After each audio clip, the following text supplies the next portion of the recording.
Jaya Radha Madhava Kunja Bihari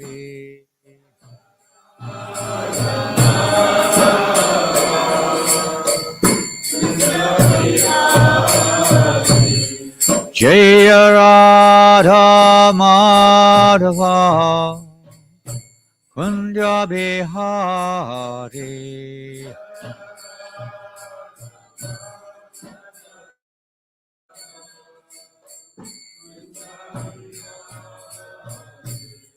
Hare Krishna, Hare Krishna, Krishna Krishna, Hare Hare, Hare Rama, Hare Rama,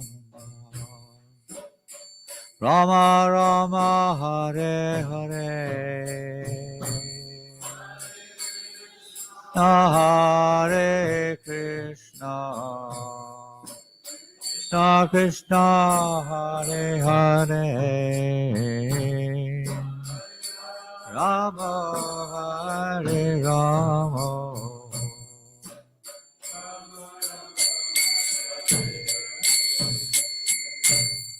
Hare Krishna Hare Krishna Krishna Krishna Hare Hare Hare Rama, Hare Rama, Rama Rama, Hare Hare.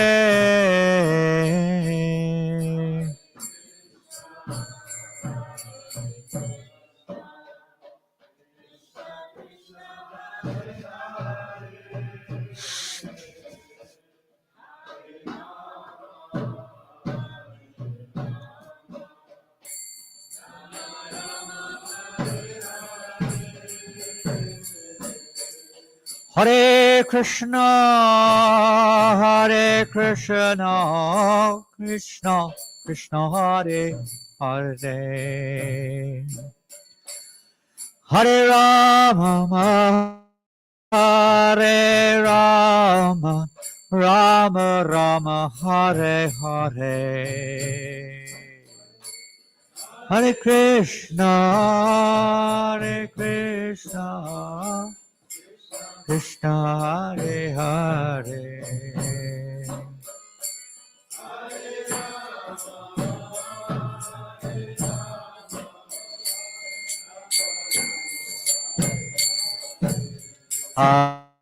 Hare Krishna, Hare Krishna, Krishna Krishna, Hare Hare, Hare Rama, Hare Rama, Rama Rama, Hare Hare,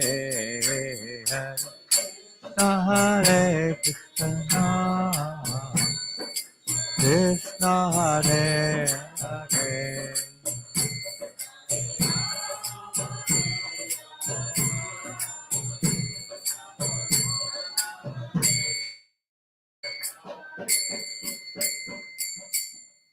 Hare Krishna, Hare Krishna, Krishna Krishna, Hare Hare, Hare Rama, Hare Rama, Rama Rama, Hare Hare.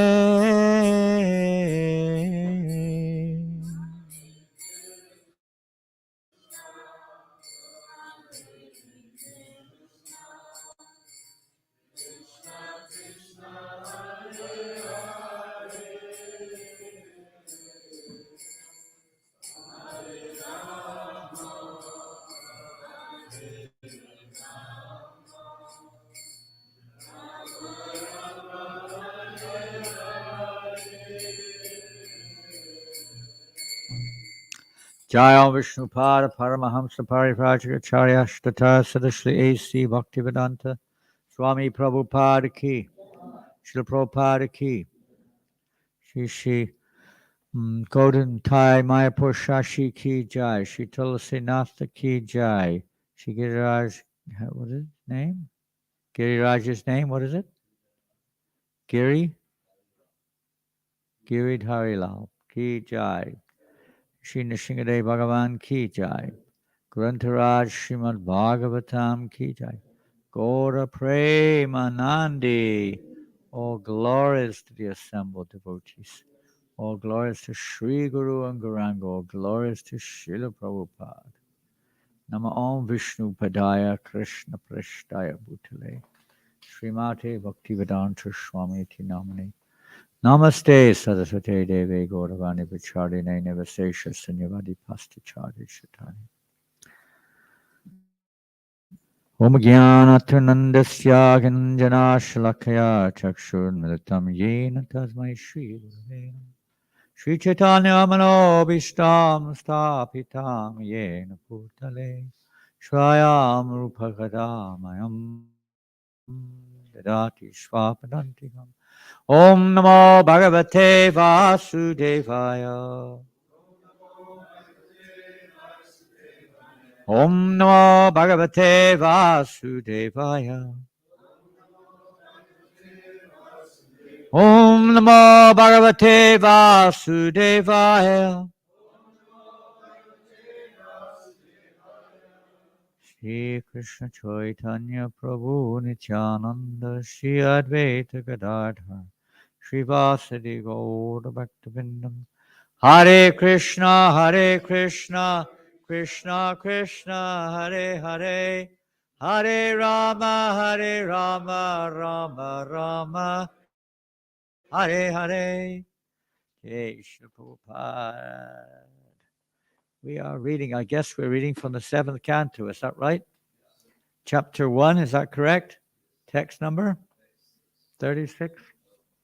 There is no purport. Okay, that's good. Short class. There's no purport. And 37 has a short purport, 38 has no purport. And 39 has a purport, I think. Maybe not. Page. No, 39 doesn't, 40 doesn't, 41 doesn't, 42 doesn't, 43 does. So there's not many purports coming up. So we'll see what happens. Take it as it comes.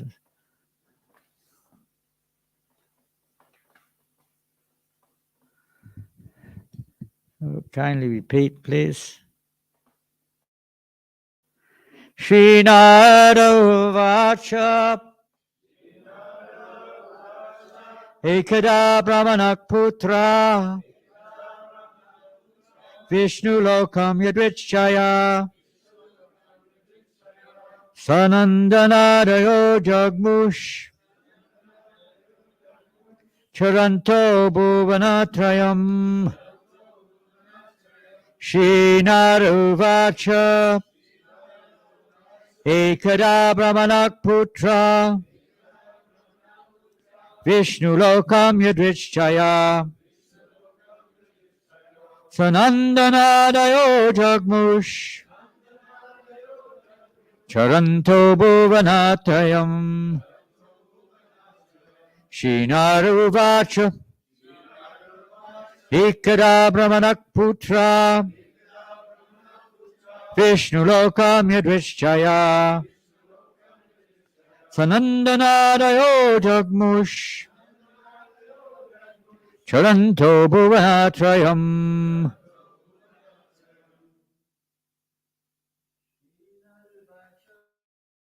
Srinaruvacha Ekada Brahmanak Putra Vishnu Lokam Yadvichaya Sandanandanayo Jagmush Charanto Bhuvanatrayam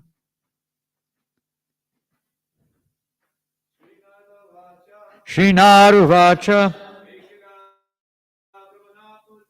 Ekada Brahmanak Putra Vishnu Lokam Yadvichaya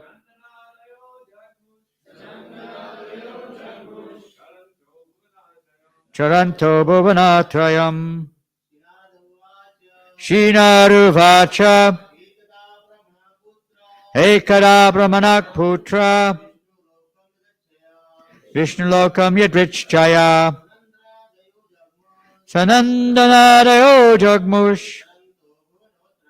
Charanto Bhuvanatrayam. Ladies, please. Shinaruvacha. Ekada Brahmanak Putra.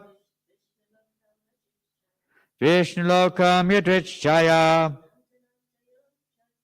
Sanandanadayo Jagmush. Charanto Bhuvanatrayam. Shri Narada Uvacha.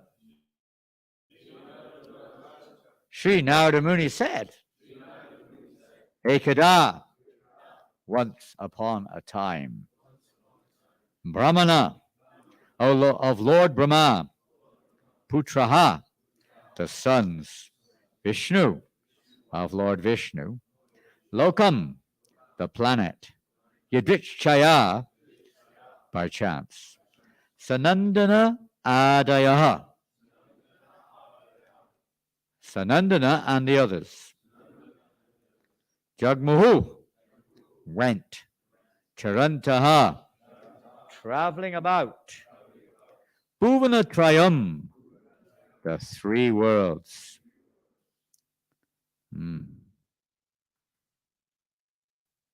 We begin the story of the four Kumaras and their journey. I don't know if the picture before the Shastric verses came on there of the Milky Way, universal picture. I don't know if this particular planet, this Vaikuntha Loka, which they're visiting, is the one within this universe. It might be. Let's read the translation. The great Saint Narada said, once upon a time, when the four sons of Lord Brahma, named Sanak, Sanandana, Sanatana, and Sanat Kumara, were wandering throughout the three worlds, they came by chance to Vishnu Loka. So they wandered all throughout the universe, presumably through the Milky Way, whatever it's called, everywhere. And it's interesting here in this verse, once upon a time. Sometimes we use this term in English when we're telling a story sometimes, once upon a time. But we can see it's there right in this very verse. Narada Muni is using this term, ekada, which here means once upon a time. So once upon a time, these four Kumaras wandered through the worlds, probably more than once upon a time. But this particular story begins with once upon a time. They were wandering throughout the three worlds. And we go on to the next verse.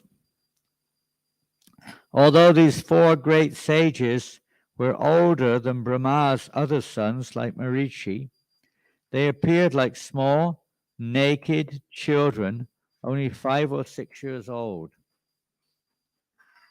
If ever you've probably been to a villages in India, you often see the children, the young boys particularly, they don't wear any clothes. They walk around, as this verse says, naked up to a certain age.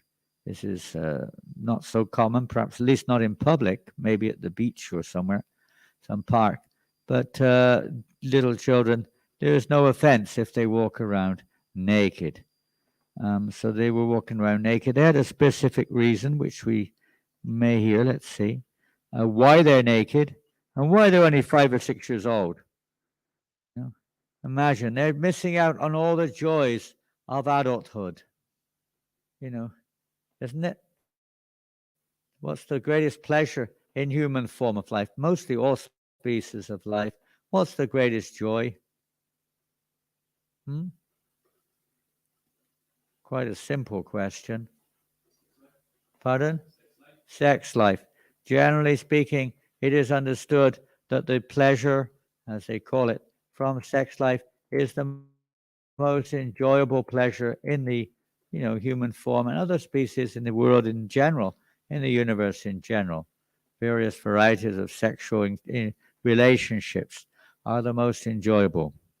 or the greatest pleasure.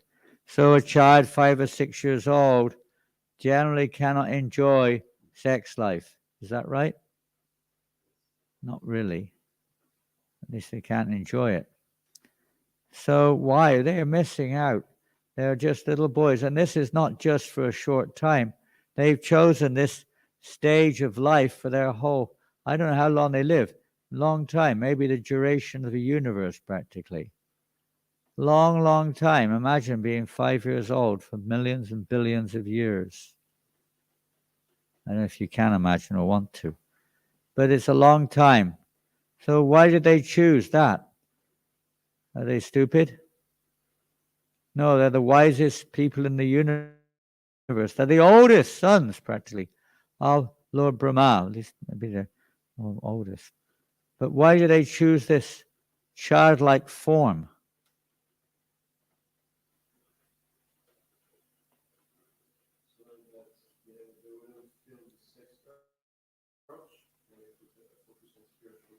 Yeah, so they wouldn't get entangled. You know how entangled we all get when we come, well, all the time in one sense, because we're not really brought up in a very spiritual atmosphere. But especially when one reaches a certain age, it's not just entanglement, but it's gross, almost like addiction to varieties of sense gratification, especially sex life, is irresistible, practically speaking. We're not going to go there in terms of detail, but everyone knows the pervasiveness of sex life or sex desire and how strong a push, an urge that sex desire is. So they wanted to avoid coming to that stage of the awakening of almost uncontrollable, in many cases, sex desire, becoming entangled in family affairs, the deep dark well, Andakupa, the deep dark well of family life. Of course, for persons in the material world, this doesn't sound very, what we say, very nice, nice statements. And there's most people consider maybe not family life, but they consider the interaction between two living entities, sexual interaction, as being, a primary necessity of life. And practically, to some point, it is for those who are not so self-controlled, and those who are, of course, in adulthood. In normal cases, it's practically like eating, sleeping, mating, and defending. These four activities are considered to be more or less necessities of all species of life, to different degrees maybe, but to all species of life they are common. So the four Kamaras, even as a child, 5 years old, of course, you could say they eat and sleep. Defense is very minimal. They don't know how to defend themselves very well. They're not even clothing themselves, so that's not there. They don't have like a nice house which they go back to, or a room which is theirs. They are renunciates. They're wandering the universe, preaching spiritual life. And now, once upon a time, they're wandering through the three worlds, and they came to Vishnu Loka. My understanding is that in each universe, there is a Vishnu Loka, a Vaikuntha planet, where the Lord Vishnu lives, and whether or not it was there or what, but they approach this Vishnu Loka planet, where Lord Vishnu resides. We'll go on to the next verse. Oh no, we haven't quite finished that verse. When Jai and Vijay, because most of you will be aware who Jai and Vijay are. Who are they?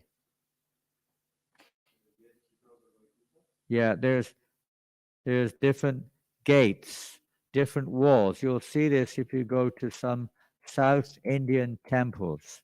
Sri Rangam, famous temple in Tamil Nadu. There are many walls around the temple. I think it's 7, but I can't remember for sure. 7 walls. It represents entry into Vaikuntha. And they have very large gates called Gopuram. And they do have guards, but not quite the same way as Vishnu Loka. They're employed usually to stand there to make sure, there's no trouble, in some of them to make sure that white-skinned people don't go in. Some of them. Not eligible. And different things. But anyway, here they also have guards in Vishnu Loka. It's not to make sure white-skinned people don't go in. The guards are there to make sure that no one can enter into Vaikuntha Loka or Vishnu Loka unless their consciousness is they're qualified. It's like Prabhupada writes one book, Easy Journey to Other Planets. He talks about it sometimes on television interviews. Do you believe, Swamiji, did they go to the moon? And Prabhupada will go on to explain it. In this body, you cannot go to the moon, but they think they went to the moon. Prabhupada's not just they didn't go to the moon, but even if they did in their rocket and spacesuit go to the moon, they never entered the moon. You can't, and we haven't got the body, the appropriate body to enter in. Well, it's very hard for materialistic minds to comprehend that we went there. The Indians are now trying to go again today. So it's not just about landing a rocket on what we call the moon or the surface of the moon, but entry into the moon is another thing. It's an atmosphere which is beyond our visibility, beyond our ability to perceive. And you have to have an appropriate body, just like water. The appropriate body to live in water is the fish. In the air, it's the bird. Even on this planet, to some extent, we have examples. We cannot live in the water. We don't have an appropriate body to live in the water. Or to a little extent, we can be in the water, but not long. Same in the air. We cannot really live in the air. You put ourselves up in the air, 10,000 feet, and you won't last long.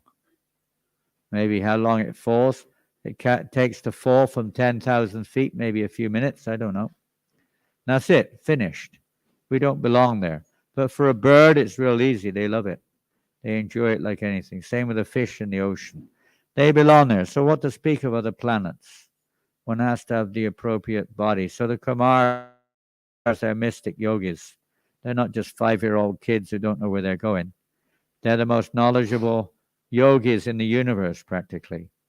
Every learned person recognizes them for what they are, not as 5 or 6-year-old boys, but as the most learned saintly sages in the universe, practically.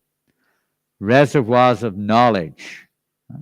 So they were able to, by their own power, it's a mystic power given by Krishna, but still they had achieved this point and they were able to travel. Just it's a natural thing. Prabhupada writes that it's natural that the conditioned soul likes to travel, particularly in the human body.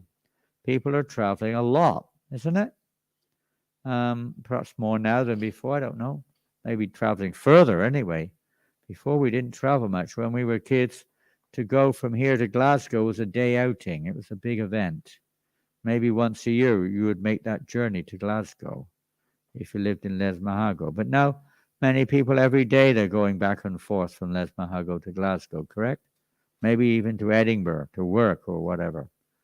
And then they go to the airport in Glasgow or somewhere and they jump on an aeroplane and go away for the weekend to Mallorca or somewhere. Canary Islands, right? Just for the weekend. We would never even think of it. We didn't even know where the Canary Islands were. We thought they were islands where canaries lived. We didn't know where they were when we were kids. Unknown to us, you know. We look in the sky and wonder what all those things are up there, but we know when we dream about going here and there. I don't know if you used to, I used to dream about going to other planets. I really loved the idea of, you know, just one night, you know, going out in the garden and just taking off and flying to one of those planets up there, seeing what's going on over there. It's exciting, huh? It's a natural thing, this desire to travel, Prabhupada says, that the living entity likes this variety, this kind of like excitement, whatever. Exploring. They like to explore. Kids, they love to explore in the caves and under the rocks and everything. Boys particularly. Exploration. So they're not necessarily on exploration. They go around the universe to spread knowledge and so on. But they're entering to Vaikuntha. They wanted to see Lord Vishnu.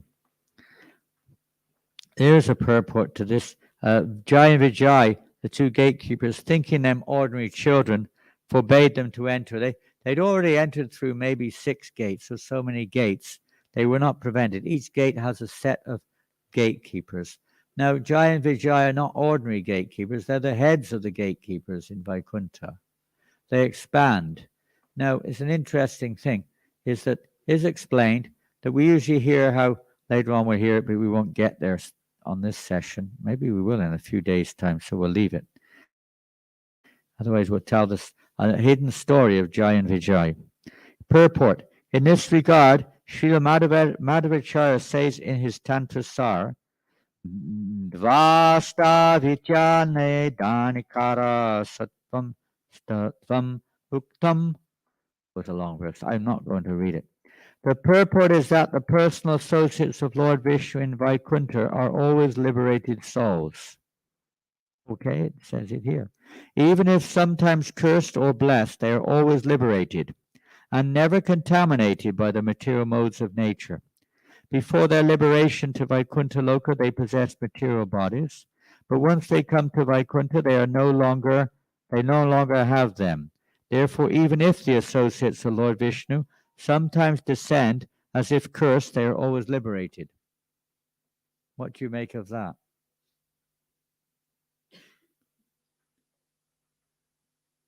Nothing?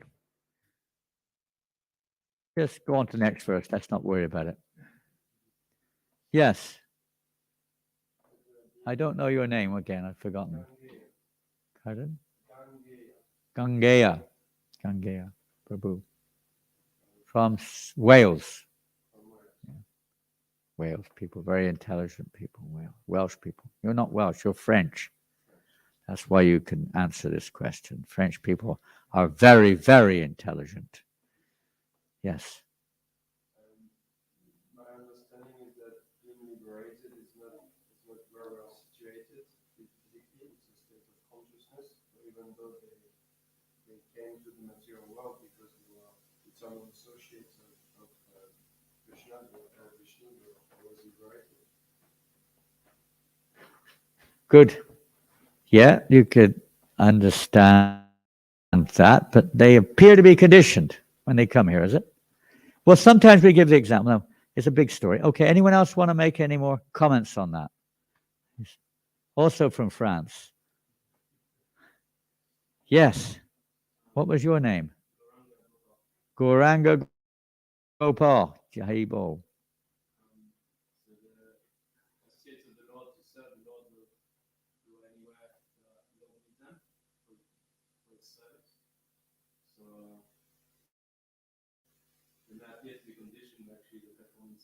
Oh, this is a very nice point, isn't it?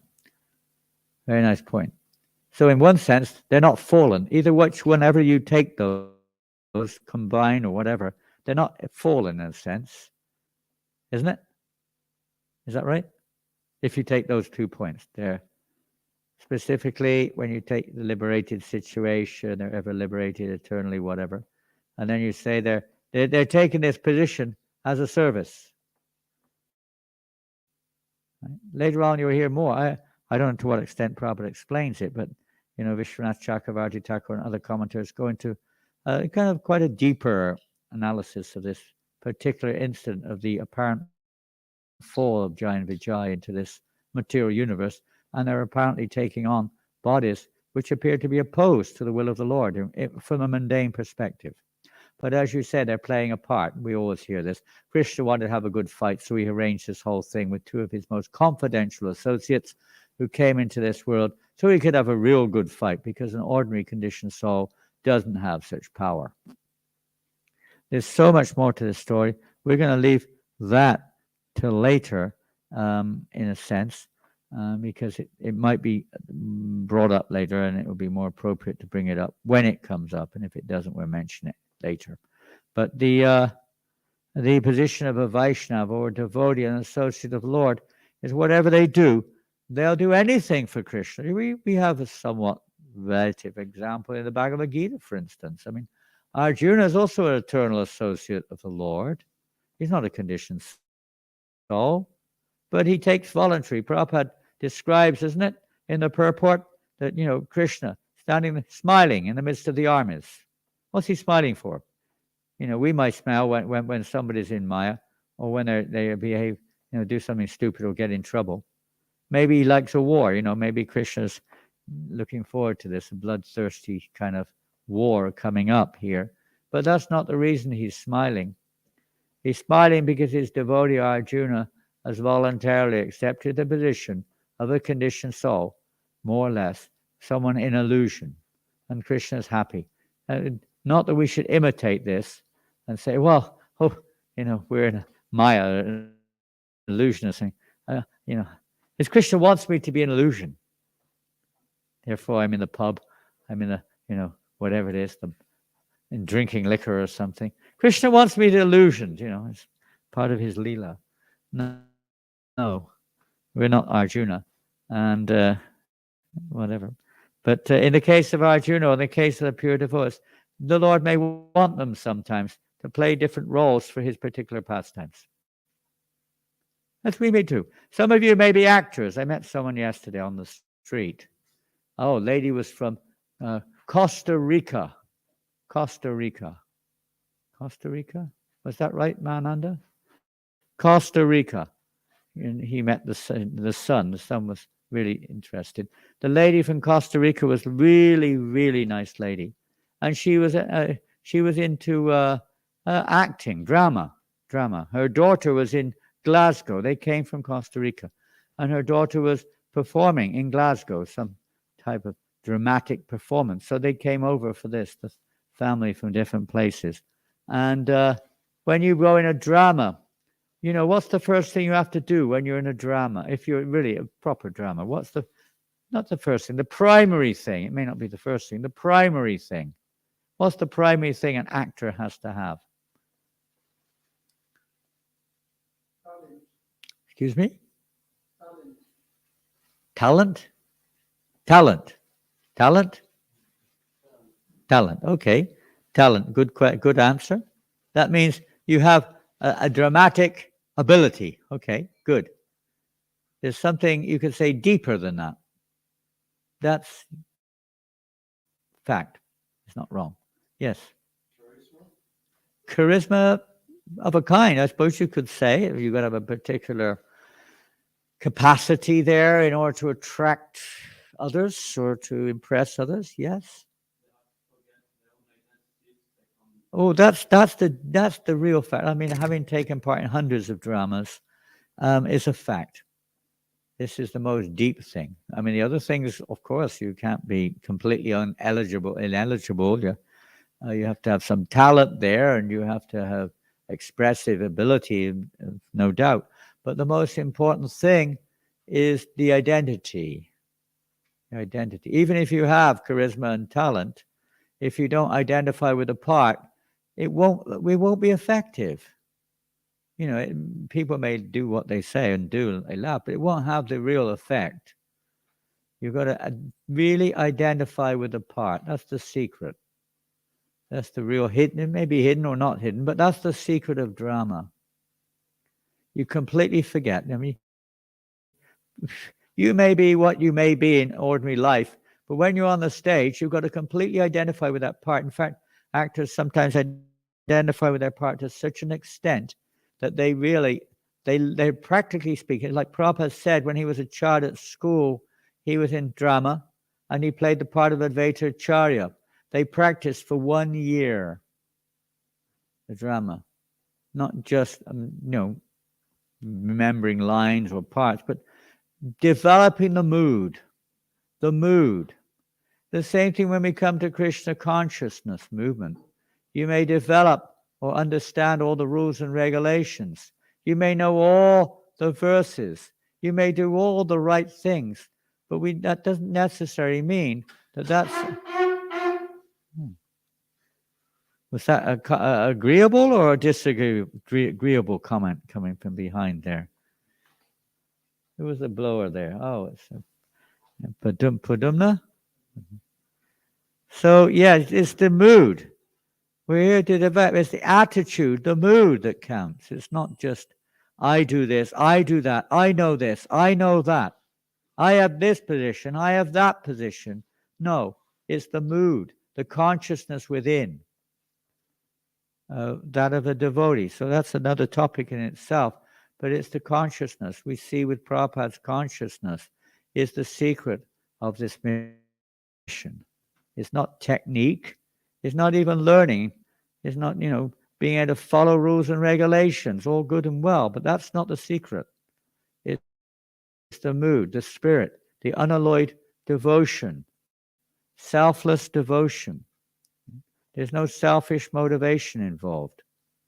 Of course, in drama, there's always some other motivation there, but one was actually in the drama, or you could even say in sport to a certain extent too.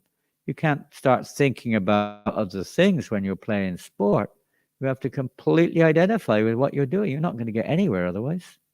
But particularly in drama, if you sort of look out in the audience and you see your baby there and you start getting all, you can't do that. Or maybe your own family members on the opposite side. You're a villain, and your family member in the drama is one of the goodies. But you can't, there's no question of sentiment there. You play your part. You may have to kill them in the drama. And we have heard, when we're a little bit more involved in drama, a devotee who was a well-experienced Aryan actor, and he was telling me some of the histories of Aryan drama. Maybe a century or so ago, more probably now, there was one Aryan, that's Orissa, that actor who was so good. Actor, so good. He got all the top parts. So in the Nrsingadev drama, which of course we're going to hear about here, he played the part of Lord Nrsingadev. Of course, it's not the most, you could say, the pastime, the part isn't that long, but it's the most key part practically in the whole drama. Lord Nrsingadev settles the whole affair up. So he played that part. And right there in front of the audience, he ripped Hiranyakashipu to shreds and killed him on the stage. The guy was dead. He got arrested. He went to trial for killing the guy on the stage. And they acquitted him. He had no awareness whatsoever of what he did. None. They were convinced. But they retired him from drama for a while. After some years, he came back into acting. I think they put him on probation or something, some time frame. And then he came back in. So they carefully chose his parts, Next drama was the Ramayana. So he was Dasarath in the Ramayana. He died on the stage. He left his body. That's an actor. Don't imitate it, though. But that's a real actor. It's not just an actor. It's a real part, But we're all playing that part in the material energy unknown to us, isn't it? We're all identifying with this body, which we're not. And the more you identify with it, the better you play your part, right? You play it to the last breath. Isn't it? We're all like that. We're not this body, but we identify with this body, is it not? Yes or no? And we get really upset when somebody interferes with our part, isn't it? The way my body sees it, or mind, body, subtle, gross. We get upset. This is me. Or this is the way I think things are. So we're like that. I remember there was one I can't remember the name of the band. Some of you may know. They used to sing This Whole World's a Drama. Maya's the dramatic director. That's not the words they used, but that was what it was all about. I think there was some poem or writer who used to write about that in English history. But they wrote this song about this. They could understand it, but they couldn't get out of it. They were too attached to it. Most people, even if they theoretically know, they can't do anything about it. They're stuck, huh? You kind of know this is like a dream. This is crazy.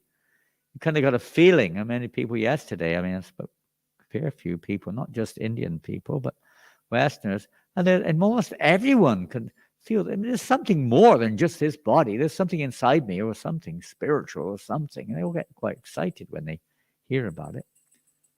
Yeah, there's a feeling there. There's, at least in the human life, there's something more than just this lump of chemicals. I was listening to back to the cash marshal. I couldn't find it. I pressed the wrong button and it went off, and I couldn't get back there. But he was talking about a simple thing, the breakdown of this body, 99.9% is just defined as various primary chemicals or nitrogen, oxygen, hydrogen, this thing, that thing.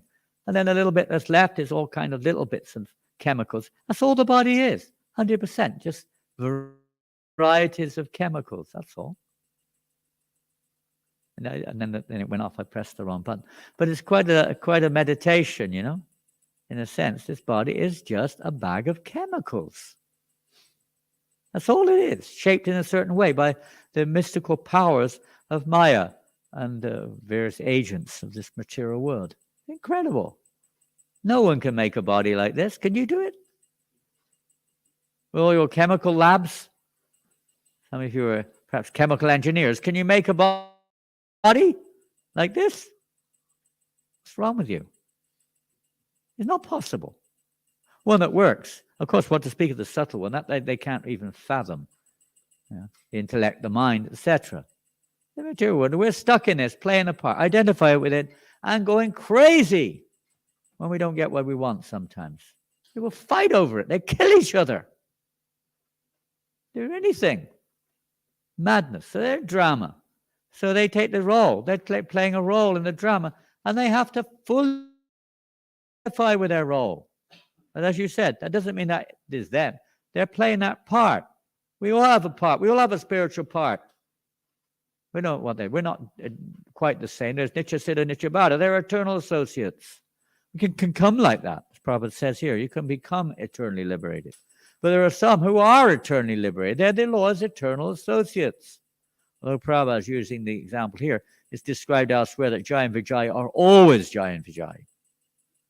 They may expand, but they never fall down. They never fall down into this universe. They simply play a part. In fact, it's fascinating to know, Vishwanath Chakravarti Thakur describes that they never left Vaikuntha. They expanded. Ordinary Jiva can't do that. They expanded into this world as Hiranyaksha and Hiranyakashipu. They were still there in Vaikuntha as Jai and Vijay.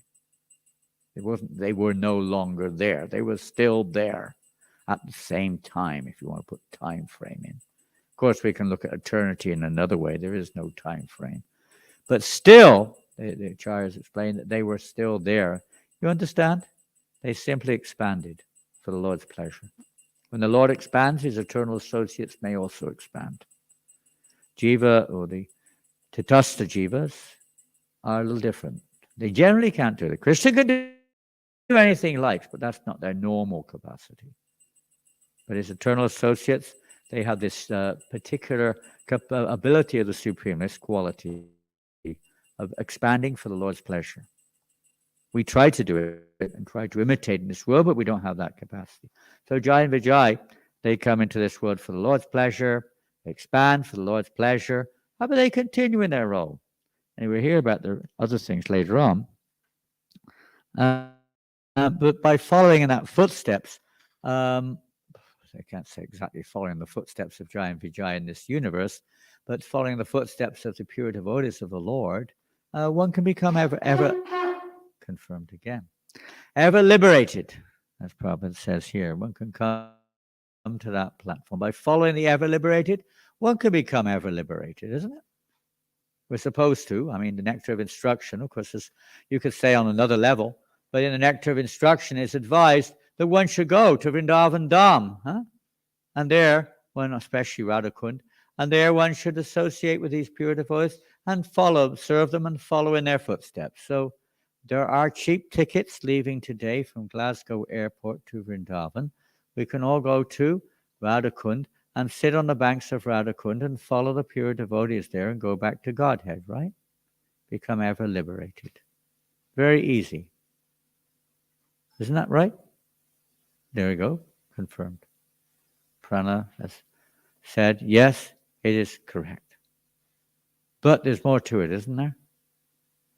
Sometimes people quote that verse, but that is number, I don't know what number it is, but it's one of the last verses of the Nectar of Instruction. It's not easy to enter into Radhakund. It's not just getting a rickshaw or even going in a car, even walking if you're really serious. No. Again, as you said, it's a state of consciousness. Bhaktisiddhanta Maharaj said, if you've got any material desire whatsoever, you cannot enter Radhakund. Any desire whatsoever for enjoying this world, no matter what it is, you cannot enter Radhakund. Physically, you may, like they go to the moon. Maybe, maybe not. Maybe it looks like you're not there. You don't have the consciousness. You don't have the right body, when we talk subtly speaking, to enter there. So it's a question of our consciousness. But by following this particular pastime is, of course, very extensive. It's one of the most extensive in the whole Bhagavatam. Probably next to Krishna Lila is the most extensive, isn't it? I think so. And it's essential. If you go to Mayapur, how many of you have been to Sridham Mayapur in India? Let me put my goggles on. Quite a few of you. Nimai or Nitai? Nimai. You been? Yes. Oh, good. So almost most of you have been there. And there's one place in Mayapur known as, it's impossible for you that you could guess, but you may not get it. I don't expect you to get it. But there's one place related to this in Mayapur. Perhaps that's a clue. What's it called? Nrsimhapalli. And what's that? What's in, you can probably work that one out. What is Nrsimhapalli?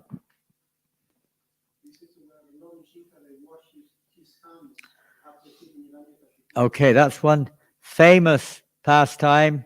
Not everyone agrees with that, but that's the general pastime we hear.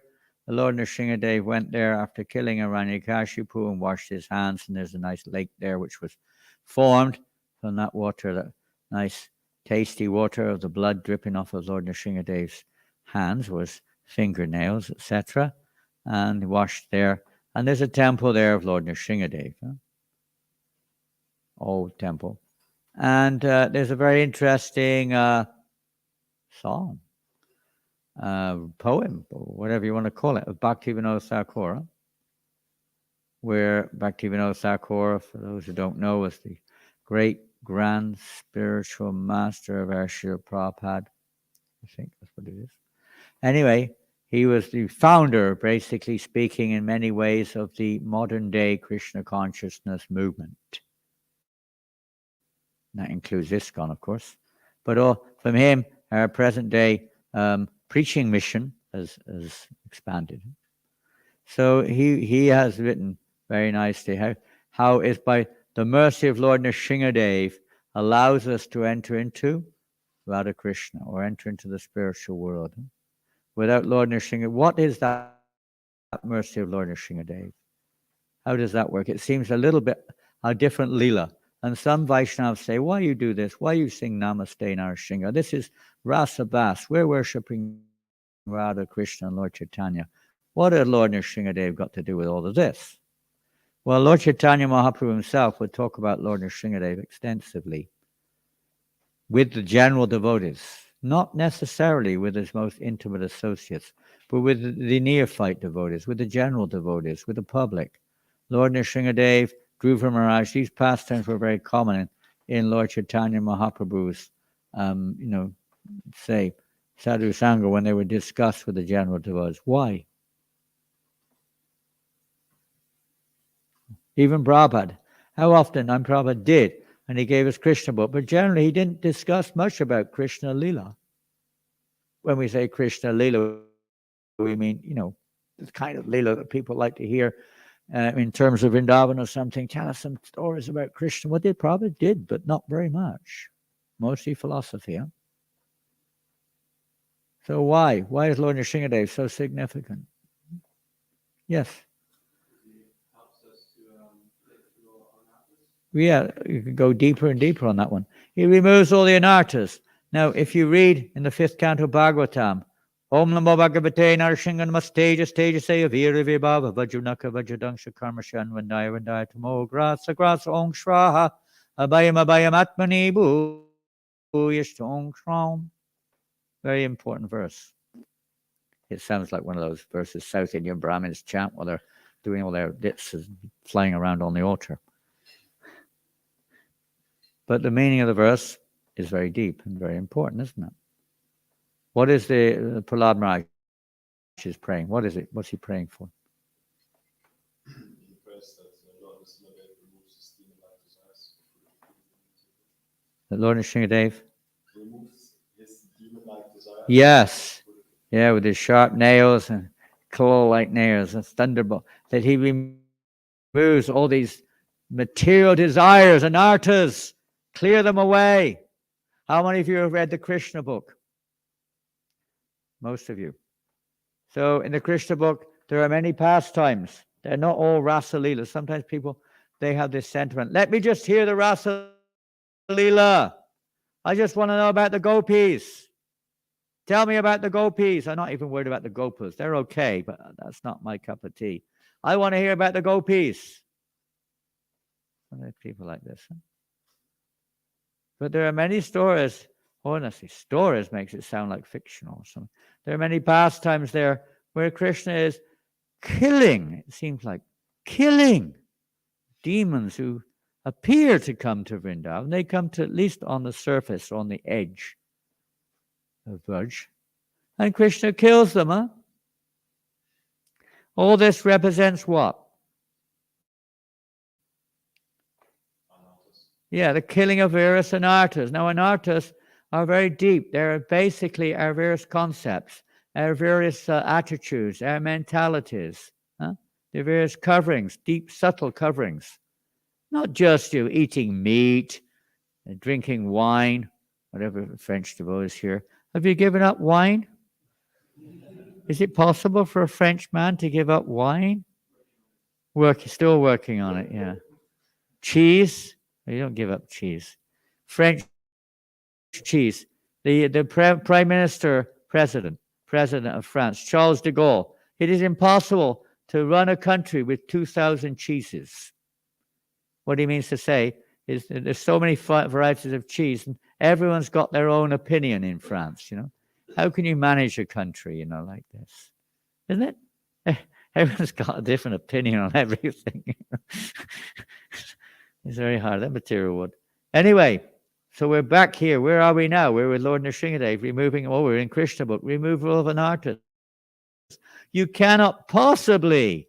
Why? Because Krishna doesn't reveal it. As long as you've got anarthas, anartha means unwanted desires or material desires of any kind, false identity with his body.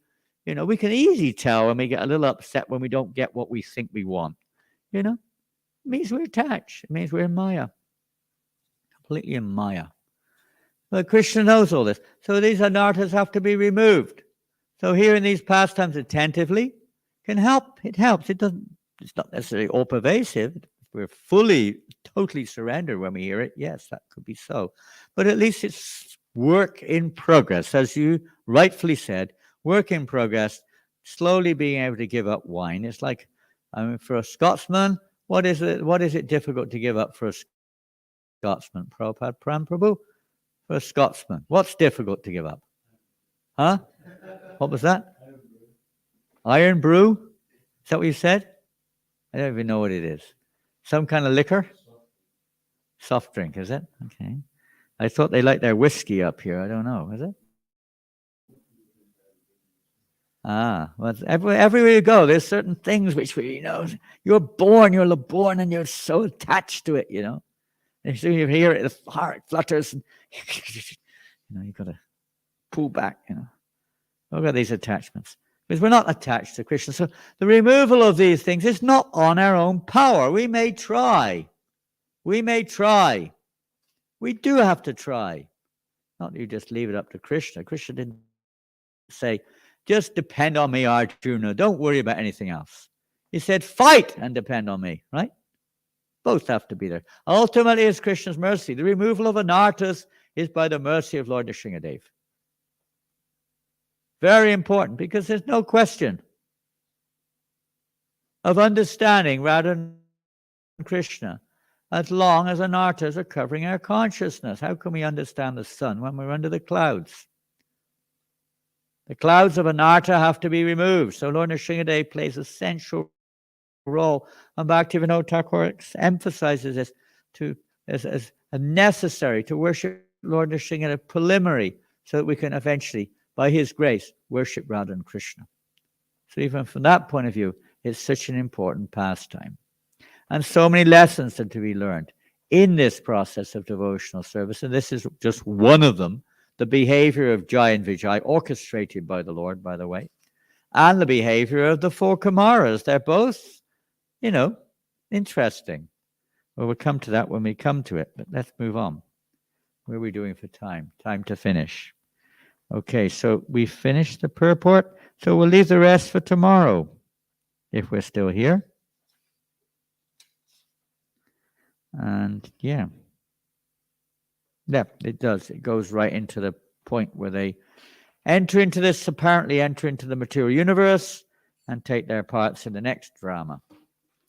Any questions, comments? Yes. What is your name again? Probably you told me 6 times probably. You told me in Loughborough, you told me in Lincoln, you told me yesterday, and you're telling me again this morning. Yes. Amrita Tattva. Amrita Tattva. Oh, ecstatic.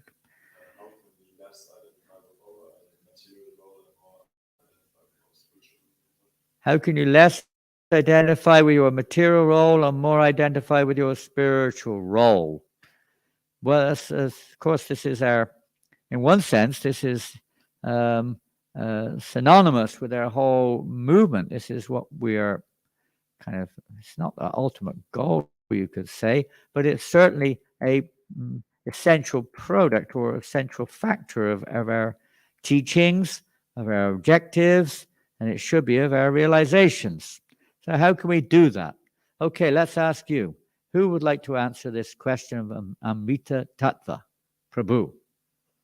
Come on, wake up. Yes. Gopal.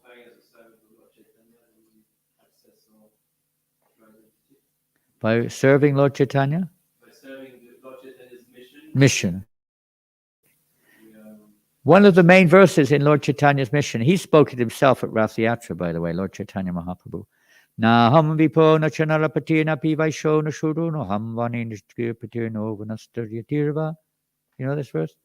Kintu pujana kila paramananda punamritabde gopi bharta padakamalam dasa dasa dasa dasa. What does that mean? Ishan? There, you got the last one. That was very good. Last line. That was the hard one. That's the hardest one. It sounds the easiest, but that's the hardest one, actually. To become a servant of a servant of the maidservants of the Lord, of the spiritual world. That's not easy. But what's the whole verse?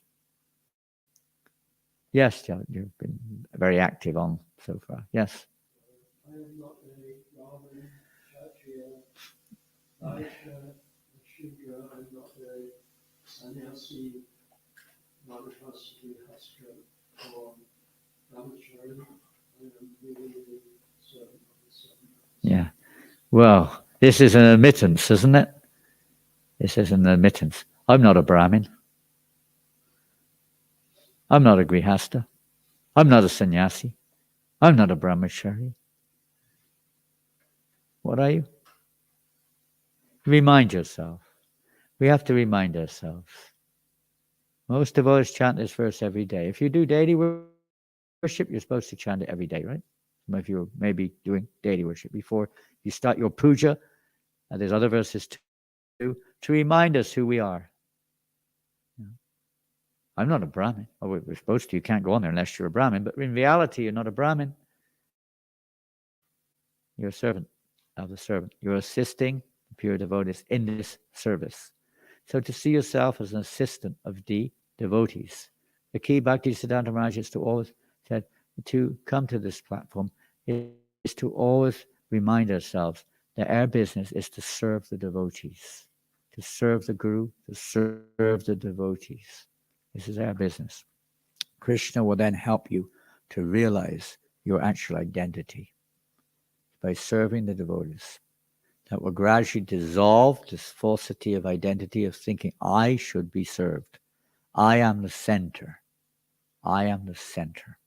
False identity means we're seeing ourselves in the center. No matter who we are, we can be an insect. It's still seeing itself in the center of its life. False ego, of course, it's not accumulating anything. You could say it's just playing out varieties of its own doing. But the false ego is still in play in that sense because it's identifying with that body. It has no other identity. Human form of life is very confusing and complicated. You can go from one thing to the next, different identities. You can have an identity crisis. They do say sometimes, but it's not quite the same. That animals have psychological issues and this and that. At least they say that. Maybe they do. But in the human life, identity crisis is a big issue. I mean, we're aware of it or not. And some people really struggle with it even on the material plane. It's a real struggle. Who am I? Materially, we're not talking spiritually here. Am I a man? Am I a woman? Am I this? Am I that? You've changed your job 100 times. Just had a letter from one disciple that they were studying engineering and said, actually, I did realize I don't like engineering at all. And now I'm going to go into, child care, children with special issues, completely different subject, totally different. People don't know even materially what their identity is. It's so complicated, age. I think it's so complicated. It's fact. It's very difficult sometimes. Previously, it was a little easier. People will be helped to understand their material identity, what is best for them.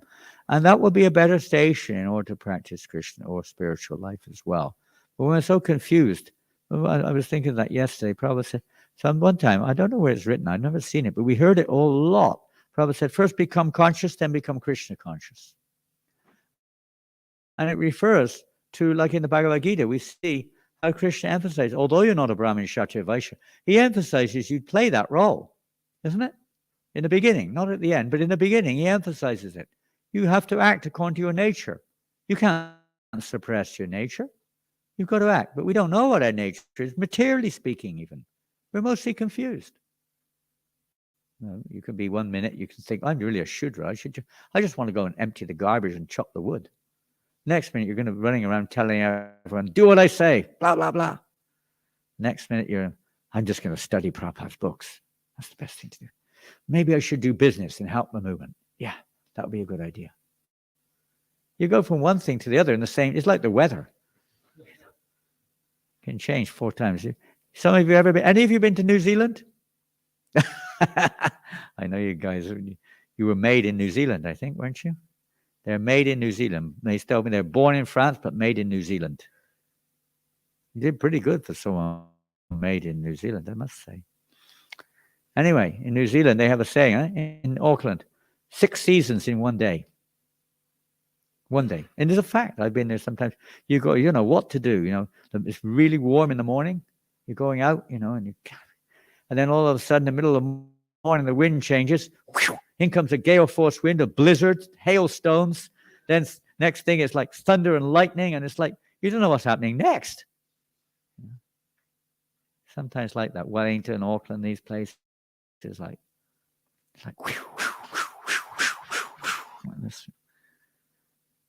the mind is like that sometimes. Huh?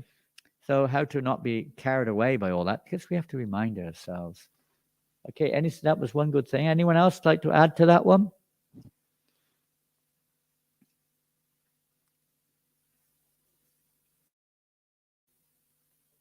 I think some of you are asleep, isn't it? Anyone asleep?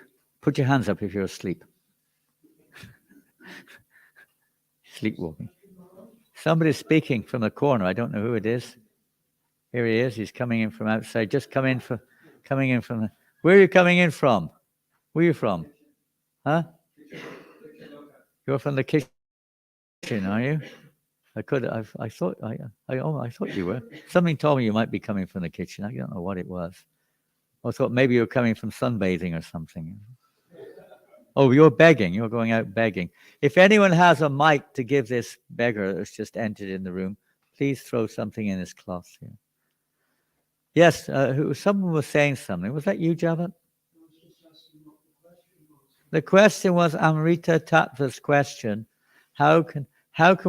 what can help us to change our identity, which we've been hearing about a lot today, false identity of identifying with the part we play in this world, materially, to understand our real identity. So we've heard a few things. So for you've already, hopefully you heard a few things. Don't say the same thing again. Say something different. Yes. Nandaki, you're off with the babes? Off to school? They're getting a little anxious for have to feed the tanks, huh? Fuel the tank. Put some fuel in the tank. Yes. Who was that? Who was saying something there? Was it? Thank you very much. Very good, huh? What does Rupa Goswami say in the Nectar of Instruction? Come on. Yes, Adusha.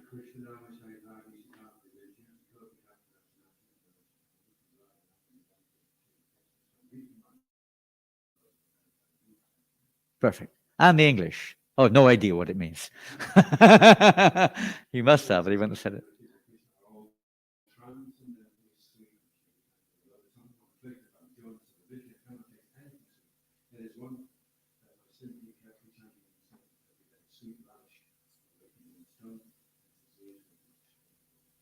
And his disease will be destroyed at the root. Kinvadradunudinama, by careful and a regular, it means constant really, but always chanting carefully the holy name of Krishna, all these diseases will be removed. The sun will become clear. It's not a question of some analytical analysis or experimentation. It's a clarification. There are many verses like this. Think of another one. How the clarification of the heart or the realization of Krishna and consequently your own relationship with Krishna comes about not by some mechanical method. Yes, Javat, you had your hand up first.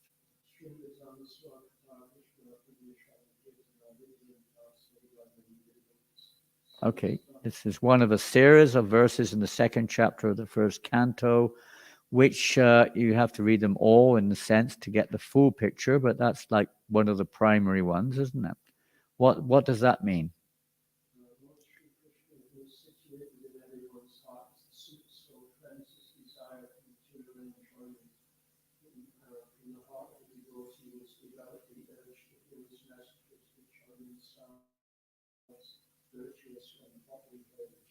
My goodness, you boys have got it down to the T. Excellent. So that verse and consequent verses around that verse, or before, a little bit before, but mostly after, furthers that point of clarification. Anything else? Yes, another verse maybe. Oh, okay.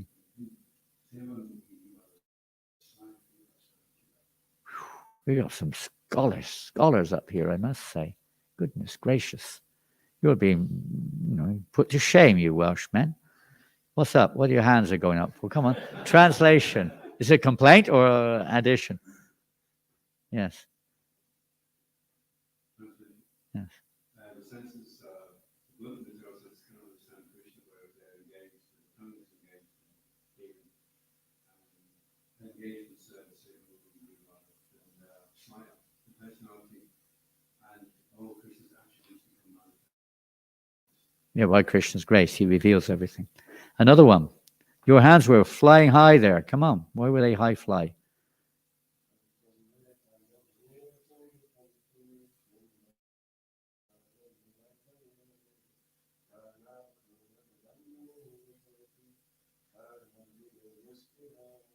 Beautiful.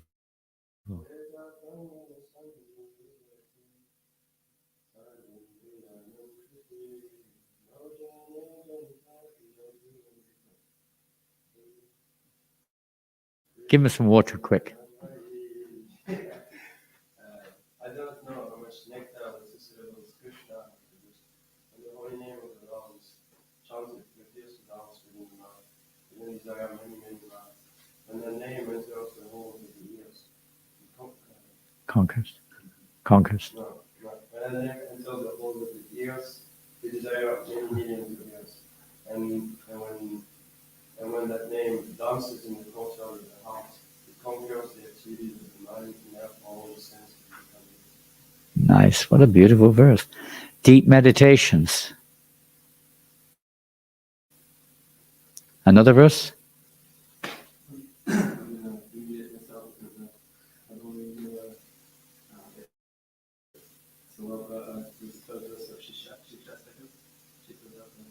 First verse. Oh, yeah. That could be used too. Eh? Quite nice. Simple one. You know that one. Chaitra Darpanamaj. So many verses to remind us. Huh? But in some of these verses, we see directly chanting Hare Krishna, but carefully chanting. You may not be on the platform of Rupa Goswami, of tasting such nectar while chanting. But, the directions there, Kinvadharada Nudinam, to be careful when you chant, to hear the sound of the name.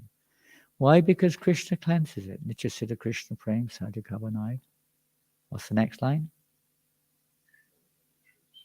Shuddha-chitti. Yeah. Shravanadi, Shuddha-chitti. Kare Udai. What does that mean?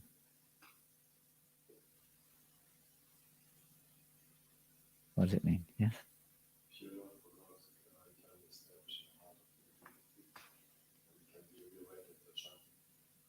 Yeah, it's not something you get from an external source.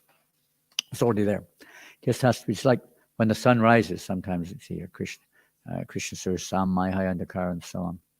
When you're in that presence of Krishna, through hearing and chanting, the heart, Krishna, right from the first verse, Kata Krishna, Krishna cleanses the heart. And as the heart becomes cleansed, then naturally one realizes. Krishna gives that realization. I give the understanding by which they can come to me. He gives that realization within our hearts. He cleanses the dirt, and automatically things become clear. When the fog or the clouds are removed, things become clear. It becomes clear who you are. It becomes clear your relationship with Krishna. Right now we're practicing. So you associate with. The key factor in this is association. The most important factor of all, really, is association, isn't it? If you associate with people in Maya, are you likely to become Krishna conscious? What do you think? Nothing's impossible, but it's not so easy, is it? Even if you associate with devotees who are really, let's say, more interested in material things, that is not very favorable. Association is so tantamount, so important. When you associate with devotees who are more Krishna conscious, that way we can become more Krishna conscious. When we associate with devotees who are less identifying with this material body and mind and so on, but are identifying more and more in their relationship with Krishna as Krishna's eternal servant or servant of the servant, it's a little easier to develop that consciousness. By practicing that consciousness, acting in that mood under their guidance or inspiration, then it will gradually grow. Krishna will give that realization within our hearts. You remove the dirt which is covering our consciousness. So association is very essential. Very essential. The blessings of the Vaishnavas, the good wishes of the Vaishnavas, the way that you get Krishna's blessings is not direct, it's through the mercy of the Vaishnavas. So we have to beg for their mercy. Everything depends on mercy. We make our effort, but we depend on Krishna. But it's getting late and you've got a long way to drive to. They're going to Inverness today. They said you told them to go to Inverness. Is that right? You told them to go to Inverness. Yeah. Oh, they wanted to go today. They heard that the weather's really good up there. Huh? They should get there by 7?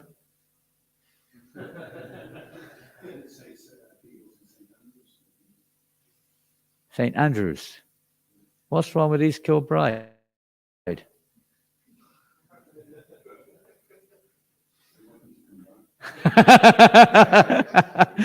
They go back to God in East Kilbride.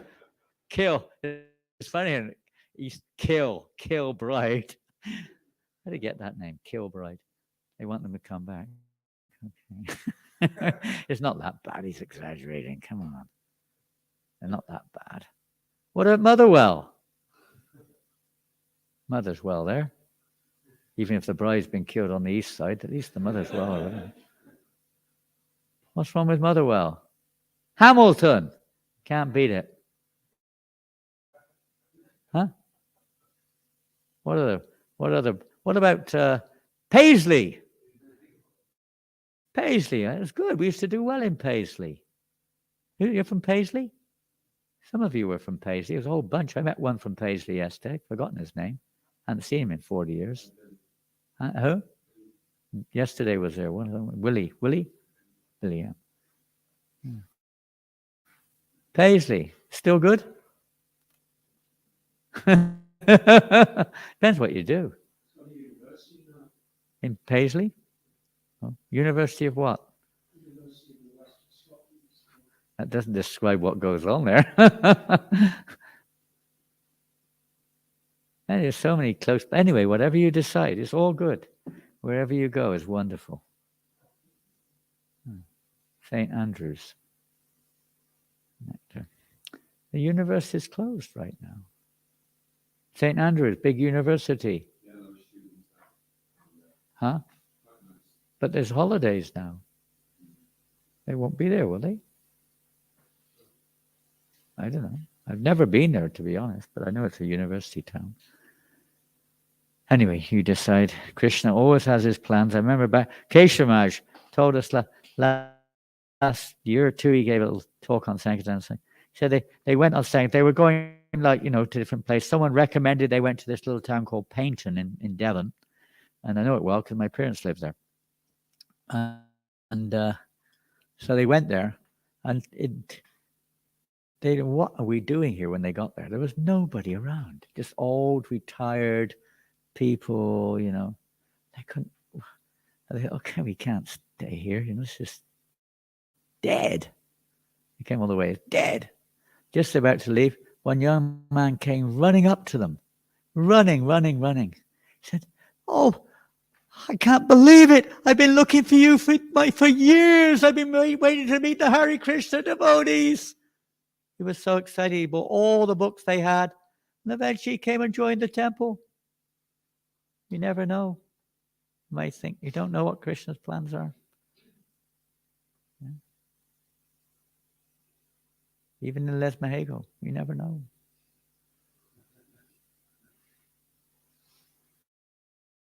Okay, Hare Krishna. Srila Prabhupada ki jai.